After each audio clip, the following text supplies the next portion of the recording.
Imagine going out, cheating on me, bringing home a baby, and wanting me to take care of that baby. You have clearly lost your mind, and I will help you look for it. Because there is no way that I am taking care of my husband's affair baby. Absolutely not. Hi, I'm Melanie. Welcome back to my channel. Let's jump right in to today's story. Am I the a-hole for telling my husband's affair baby's family to either come get the kid or I'm calling CPS? Let me get comfortable for this one. So my female 53 soon-to-be ex-husband Roger, who's 47, whom I forgave for his affair, came home with a baby 4 months ago. His girlfriend, who's 22, could not handle it anymore and brought the baby to him at work and left. To the best of his knowledge, she is in Spain. I allowed him to stay so long as I didn't have to do anything. Well, about a month ago, Roger had a heart attack. It didn't kill him, more's the pity, but he's very weak and incapable of doing anything for himself. Since he isn't up and about, he cannot care for his child. He also cannot drop off and pick up his son at daycare. I have been helping, but I'm done. My kids are full grown. I shouldn't be having grandkids anytime soon. I do not have any desire to care for a baby. I told Roger that I want a divorce and I contacted the mother's parents. I know the father through friends. I said they had until Friday to come get their grandchild or I was calling Child Protective Services. They just left with the baby, but they scolded me for being so cold towards a baby that had done me no harm. I view that child differently. Roger is recovering and I will be moving out. The house is in his name, but I have never contributed to it. I have the equivalent of 22 years of rent and interest put away. And as per our prenup, my savings are my own. I work and I don't need anything out of this marriage except myself. My kids tried telling me to stay and help their father. I said that they were welcome to come over and help him with cleaning himself and the baby. Both declined what I felt was a fair offer. I do not feel that I am acting badly. However, Roger, our children, his child's family, and a few mutual friends think I am. Perhaps writing this out and seeing the responses will give me clarity. Global Walrus responded and said, "Not the a-hole. Let me get this straight though. No one is upset at the real mom who took off to Spain, leaving her kid? It seems like all the hostility is being misdirected toward you, who got dumped on more than once. You are doing the right thing. At some point, mom is more likely going to show back up, want the kid and money to support it. Get away from that man as fast as you can." As far as your kids go, it sounds like they think you have some responsibility to support that guy who cheated on you for life so they can enjoy theirs without the added burden. Hopefully they will wake up and realize that is placing you in an abusive situation. Wait until Roger passes and they all want a part of the house and the little miss guess who, if she finds out, wants a piece for her kid too. I bet their opinions change real fast. And you know what? 100% you have to blame the man in this situation. You go out, you cheat on your wife with a 22-year-old who has no sense of responsibility. She has a baby. She wants to go live her life and she dumps the baby on you for you to take home to your wife to take care of your affair baby.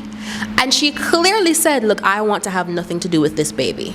I think her first mistake was forgiving him for cheating. And I wonder at what point did she find out that a baby was involved? Because if it was from the point of cheating, I don't know how she could ever say that she would forgive him for that. But if she found out about the baby when the baby came home with him, that's crazy. So here's the first update. I'm no longer divorcing Roger. There were complications from his heart attack and he has passed away. I am conflicted. He was the love of my life, but also a cheating piece of trash. To the best of my knowledge, the mother will not return from Europe. The child is currently with her parents. They asked me what I wanted to do. I recommended adoption. Not that I adopt the child, that they put the child up for adoption. They didn't like that suggestion. Neither did my children. They said I am being cold and cruel. I suggested that since the child was related to them and not to me, that they step up. Neither has accepted that suggestion either. I was the sole beneficiary of Roger's estate, so I imagine lawyers will be involved in getting the child some sort of support. I will pay whatever is ordered by the court out of the estate. I will not pay 1 cent out of my money. This is all I have to say on this matter. Get my silky socks on commented and said, get a paternity test before you allow any of your husband's estate to be taken. Now here's the second update. The girl's parents finally did the right thing and cut her off.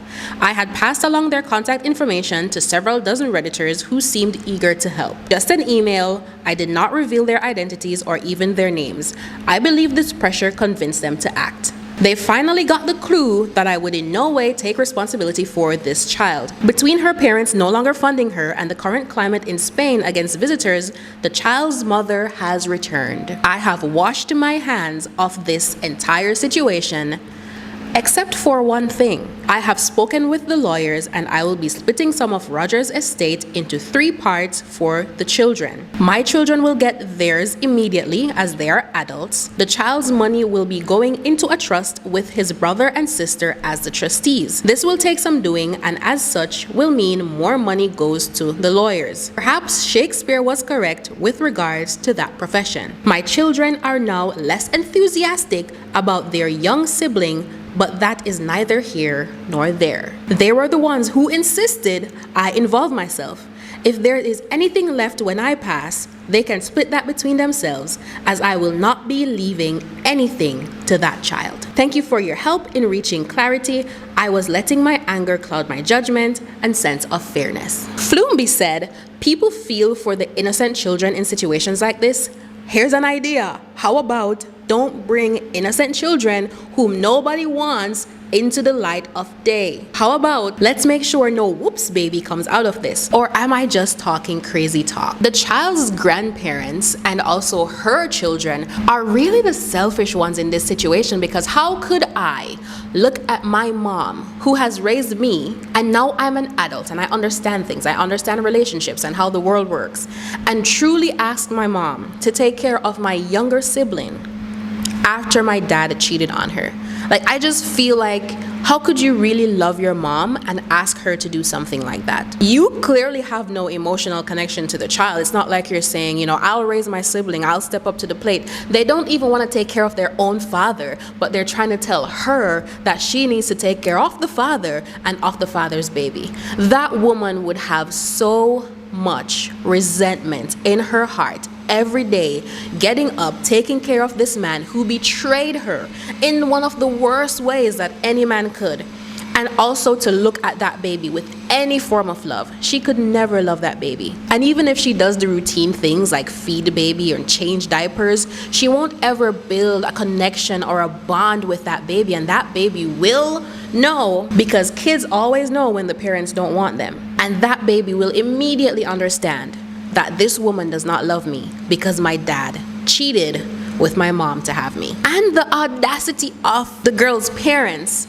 They should be the one to come get the kid. Neither of them sounded sick to me. So why should the baby stay with the wife? Why not take the baby? And like she said, the baby is related to them. The baby is not related to her. So why give her the baby? It's because nobody wants to deal with the baby. And so they just feel like, hey, you're the wife. You need to clean up his mess. Not every wife wants to clean up their husband's mess. I truly wonder if she actually got over him cheating, because let's say she even did say, you know, I forgive you. The fact that a baby is brought home, like this constant physical representation of your cheating, is in the house, crying, needing to be fed, needing attention from me, for the sake of her mental health, that's just not the best place for her to be. Luckily, she had a prenup that protected her savings, so she didn't have to go into her own pocket to provide childcare. It's such a crazy world, and all those people who are mad at her for not wanting to take in this baby and care for this baby, she has every right to decide not to want to take this baby that is not related to her in any way. I'm sorry that the husband died and was not able to truly face the consequences of his actions and actually have to step up and be a father. I know that there are some women who have accepted affair babies, and God bless you all. God bless you. But I could never, and I would never accept an affair baby. I feel like it's a cruel ask to ask a woman to take care of a baby that is the product of her cheating husband. And this is also sad because she remembers him as being the love of her life, but also a cheating piece of trash, which means that the memories that she has of him will always be overshadowed by him, that baby, and that whole situation. And at the end of his life, it's not like his wife can say, oh, well, he was just the love of my life and everything is good, and she can mourn his death and she can just move on. She has to be mourning his death, of course, because that's her husband and they have been together for years. But now she's also angry at this man. So in his death, she's angry and she's also mourning. Let me know what you would do in the comments section below. If your partner brought home an affair baby, would you take care of that child? Share your thoughts with me in the comment section below. As always, thank you so much for watching, and I'll see you in my next video.